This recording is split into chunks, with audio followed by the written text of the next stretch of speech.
Alright, time for another smoke break inside the garage because there's a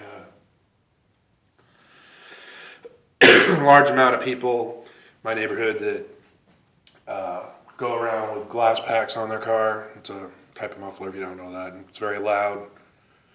It's snowing outside.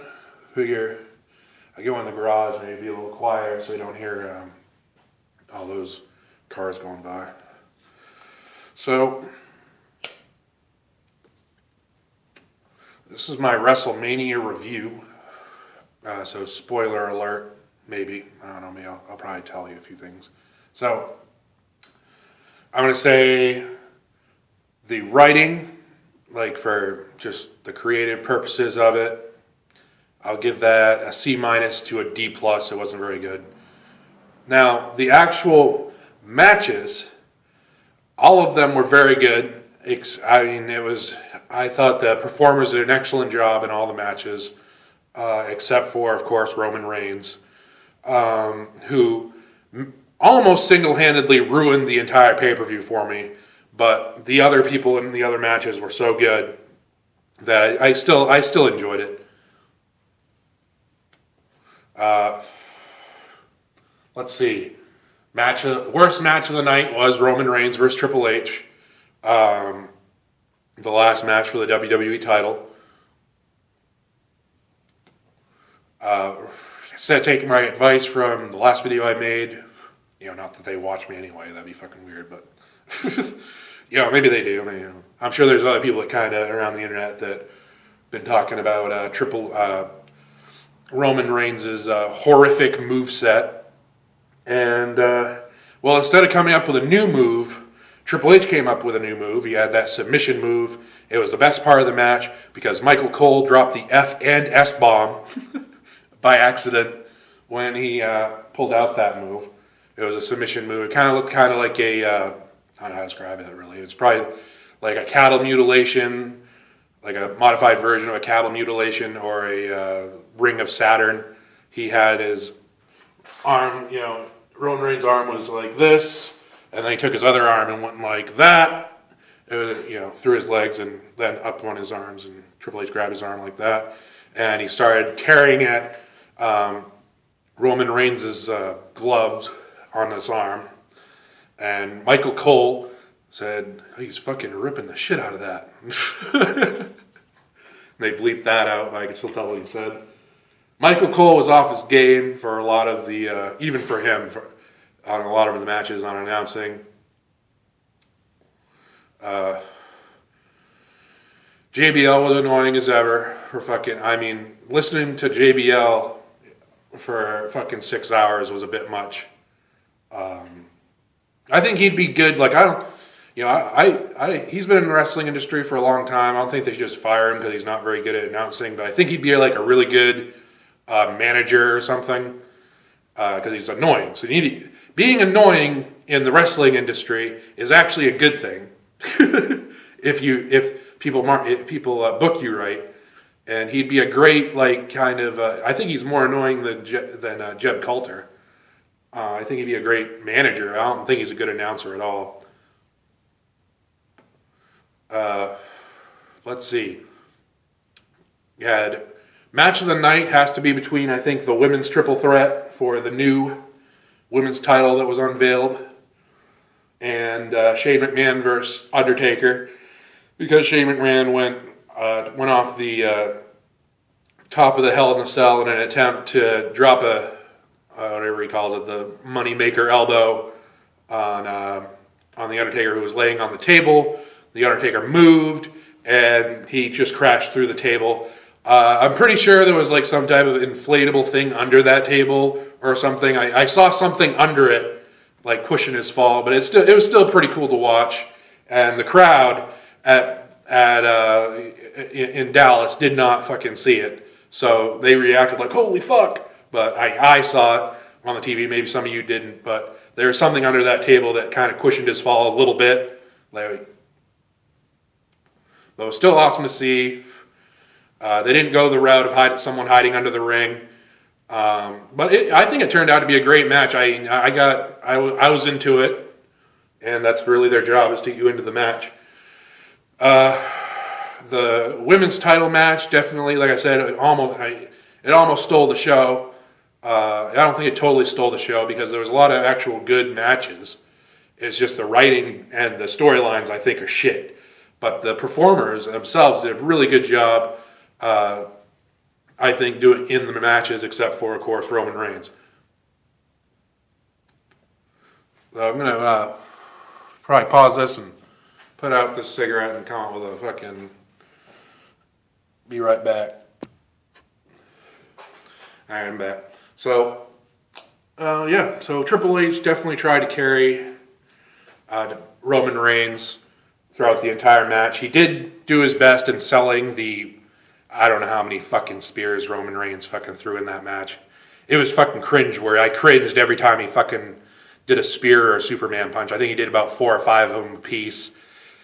Those were the only moves he did in the match. He did that, and he did a clubbing clothesline in the corner, and then he did his drive-by, which is a great name for your move, WWE, when your face that you want the little kids to like has a move called the drive-by. But that's just me, and I'm not like one of these social justice warriors or fucking liberal people that get all fucking butthurt over everything. But it just seems to me if you were going that route... Hold on. Sorry for the interruption. All right. So, anyway, what was I talking about? I think I was on Roman Reigns Triple H's match still. And instead of coming up with a new move, like I said, he just fucking did his same old fucking lame shit more times, which actually makes it more fucking lame than doing them each once. But like I said, other than that, Chris Jericho versus AJ Styles, the ending was a little unexpected because there was a lot of unexpected things that they twisted in. I thought it made it a pretty good show. Chris Jericho with his second code breaker for the win. I didn't see that coming. I thought they were going to put over AJ Styles, and I actually give it up to AJ Styles because he actually really tried to put on a good show, even though I'm sure they thought he wanted them to put him over at Wrestlemania, but he sucked it up and really did a good show with Chris Jericho, even though it was their 4th fucking match. But whatever. So let's see, what else do you have? We had the women's match. I kind of expected Charlotte to win, but it was still a really good match. He did a moonsault off the top rope to the outside, where Becky Lynch and the Boss caught her there. And, that was cool to see. Becky Lynch actually surprised me. She did a lot of cool moves in the match, and Michael Cole couldn't announce them correctly because Michael Cole fucking sucks as a fucking call-by-call guy, but, whatever. Teardrop suplex, Michael Cole. It's a fucking teardrop suplex. Say it with me. A teardrop suplex. Oh, it's a pump handle into rock bottom. I don't know. My name's Michael Cole, and I've been involved in wrestling for 25 years, but I still can't call a match. Woo! Oh my god! But anyway, that was a great match. I give that. That was probably the best women's match I've ever seen. To be honest with you. I don't know. I didn't really like the ending where Ric Flair got involved, but it was still it didn't take it away too much to where I was like, well, that made it fucking shitty. That was probably one of the best women's matches I've ever seen. I'm coming up on 10 minutes, so I got to probably make this a little shorter here. The ladder match, that was a great match to see, and to the WWE. If you're not going to allow people to do a Death Valley driver, maybe you shouldn't allow people to do a half Nelson suplex onto ladders. But, it was cool to see. I don't want you to take it away, but it just seems the fucking logic just seems to be a little off there when Sami Zayn delivered that half Nelson suplex.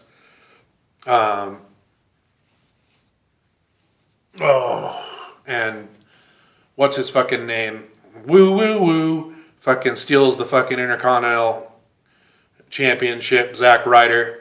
But he did do a cool move off the top of the ladder with the his broski elbow drop, I guess what he's trying to call it. But I almost expected him to win.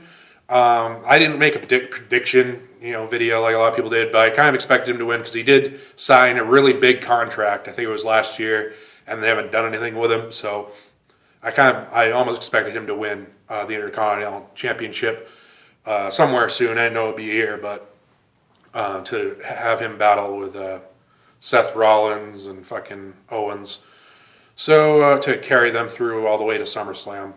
So that's been my video. It's been Smoke Break. WrestleMania 32 in review. I give it fucking probably a B plus because the storyline was shitty.